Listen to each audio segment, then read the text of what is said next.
Sir ఏంటి ఈ యొక్క సినిమా అంటే మీరు గతంలో కూడా అనేక సినిమాలు చేసుకుంటూ వచ్చారు. సో ఈ సినిమా ఎట్లా ఉంటుంది? మీ పాత్ర ఏంటి అసలు?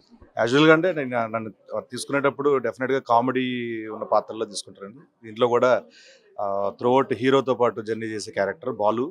సో మేము అంతకుముందు కూడా ఆహ్, ఒక చిన్న ఫ్యామిలీ స్టోరీ వెబ్ సిరీస్‌లో చేయడం జరిగింది. సో ఆ కామన్ మళ్ళీ ఇక్కడ రిపీట్ చేశారు మా director Manasa Sharma garu. And first of all thank you so much Manasa Sharma garu. And దానికి ఓకే చేసిన ఆవిడ ప్రపోజల్‌కి ఓకే చేసిన మా ప్రొడ్యూసర్ నిహారిక గారికి thank you so much. And ఈ సినిమాలో అయితే ఎస్పెషల్లీ ఫ్యాంటసీ కామెడీ అండి. త్రూఅవుట్ అందరూ కూడా చాలా బాగా ఎంజాయ్ చేస్తారు, పిల్లల దగ్గర నుంచి పెద్దవాళ్ళ వరకు. సో అద్యంతం చాలా బాగా రాసుకున్నారు కామెడీ అంతా. సో మంచి ఎలిమెంట్స్ కూడా ఉన్నాయి. సినిమాలో కావాల్సిన అన్ని ఎలిమెంట్స్ దీంట్లో పడినాయి. సో డెఫినెట్గా తెలుగు ఆడియన్స్ అందరికీ ఈ సినిమా నచ్చుతుంది. మీ జర్నీ చూసుకున్నట్లయితే స్టార్టింగ్ నుండి కూడా ఈ స్థాయికి రావడానికి అంటే ప్రధానంగా ప్రతి సినిమాలో కూడా మనం పూర్వకాలంలో ఏదైతే చిత్రాలు చూస్తే కూడా హీరోలుగా కామెడీ అనేది చాలా వరకు కూడా పండుతుంది. అంటే అసలు అందరిని కూడా ఆకర్షించేటువంటిది. సో మీరు ప్రధానంగా ఇటువంటి రోల్ అంటే ఇటు కామెడీ వైపు మొగ్గు చూపడం ఎందుకు అనుకోవచ్చు? అంటే ఒకటేంటంటే నాకు చాలా ఇష్టం. ఫస్ట్ ఆఫ్ ఆల్ నేను క్యారెక్టర్ ఆర్టిస్ట్ అవ్వాలని ఇండస్ట్రీకి రావడం జరిగిందండి. వేరే ఆ కారణాల వల్ల వచ్చాను. బట్ క్యారెక్టర్ ఆర్టిస్ట్‌గా సెటిల్ అవ్వాలనుకున్నా. ఎందుకంటే లాంజివిటీ ఉండే స్కోపు. పైగా ఏంటంటే నాకు కోట శ్రీనివాసరావు గారన్నా, లేకపోతే ఎస్వి రంగారావు గారన్నా, ప్రకాష్ రాజ్ గారన్నా వీళ్ళందరూ చేసిన పాత్రలు చాలా నేను చాలా ఆకర్షిస్తున్నాయండి. వాళ్ళని స్ఫూర్తిగా తీసుకున్నాను. అలాగే నాకు మెగాస్టార్ చిరంజీవి గారు గ్రేటెస్ట్ ఇదనమాట ఇన్స్పిరేషన్. సో నాకేంటంటే కామెడీ అండ్ క్యారెక్టర్లు చేస్తే ఏంటంటే ప్రతి సినిమాలో కనిపిస్తాం. సో ఆడియన్స్కి చాలా ప్రేక్షకులకు దగ్గరగా ఉండొచ్చు, వాళ్ళ ఇంట్లో కుర్రల్లా ఉండొచ్చు.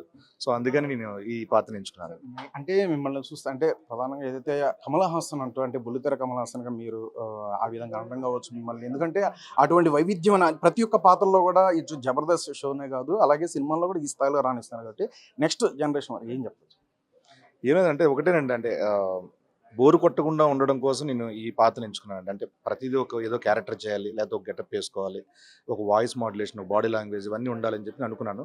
ఎందుకంటే ప్రతి సినిమాలో కొత్తగా కనిపిస్తాం, పాత్రలు మాత్రమే కనిపిస్తాయి, గెటప్స్ని కనిపించదు. సో అదొకటే కారణం అండి. అండ్ చెప్పడానికి ఏముందంటే ఎవరికి సలహాలు ఇవ్వలేము, సూచనలు మాత్రం ఇవ్వగలం అంతే. అంటే మిమ్మల్ని ఏదైతే జబర్దస్త్ లాంటి షోలో చూసినప్పుడు ఎక్స్పెషల్ నేను కూడా చాలా అంటే చాలా ఇష్టం. ఎందుకంటే ఆ స్పాంటేనియస్ కావచ్చు, ఎందుకంటే ఆ డైలాగ్ డెలివరీ కావచ్చు, లేదంటే అసలు ఆ నవ్వించే విధానం కావచ్చు. సో ఇదంతా కూడా చెప్పలేనిది. ఏం చెప్తారు దాన్ని? నవ్వించడం ఒక వరం కదండి, అంతే. అదొక వరంగా ఫీల్ అయ్యాను. సో నవ్వడం కూడా ఒక వరమే కాబట్టి, ఒక భోగమే కాబట్టి డెఫినెట్గా ఆ వరాన్ని అందరికీ, ఆ వరం రూపేణ కామెడీ రూపేణ అందరి దగ్గరికి వెళ్ళడం నా నా అదృష్టం అది. నవ్వించడమే కాదు, ఏడిపించడం కూడా చేశారు. ఒక సినిమా తీసుకుంటా రాజు యాదవ్. ఏం చెప్తారు? అది డైరెక్టర్ గారికి హెడ్స్ ఆఫ్ చెప్పాలండి. ఎందుకంటే అలాంటి పాత్రలు నన్ను ఊహించుకొని రాసినందుకు thank you so much Krishnamachari garu. ఏం చెప్తారు నెక్స్ట్ ఎటువంటి మీరు ప్రధాన పాత్రలు లేదండి మూవీ అని మేము చూడవచ్చు? లేదండి, అంటే వచ్చినాయి కానీ నాకు అంత ఇంట్రెస్ట్ లేదండి. ఎందుకు సార్? ఎందుకంటే మీరు చాలా సినిమాల్లో కూడా హీరోలు తీసి ఒక పాత్ర అనేది కూడా మీ అంటూ సొంతం చేసుకున్నారు. లేదండి, అంటే నాకు దీంట్లో చాలా బాగుంది. పైగా అన్ని సినిమాల్లో కనిపించవచ్చు, అన్ని అన్ని రకాల కథల్లో కనిపించవచ్చు. సో సినిమా ఒక ప్రధాన పాత్ర అనగానే టైం వేస్టేజ్ అదంతా ఉంటుంది. సో ప్రేక్షకుల దగ్గరగా ఉండాలంటే అన్ని సినిమాల్లో కనిపించాలంటే ఎన్నో ఒడిదుడుకులు కూడా వచ్చి ఈ స్థాయికి వచ్చారు.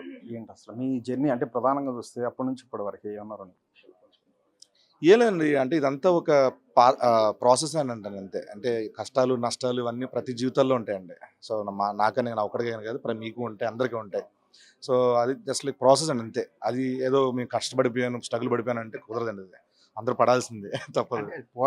పోరాడుకుంటూ వెళ్ళాలంటారు. అంతే కదండి, అంతే అంతే అంతేనండి. మీరే చెప్తున్నారు కదా, కరెక్ట్ అది. మనల్ని మనం నమ్ముకోవాలి అంతే.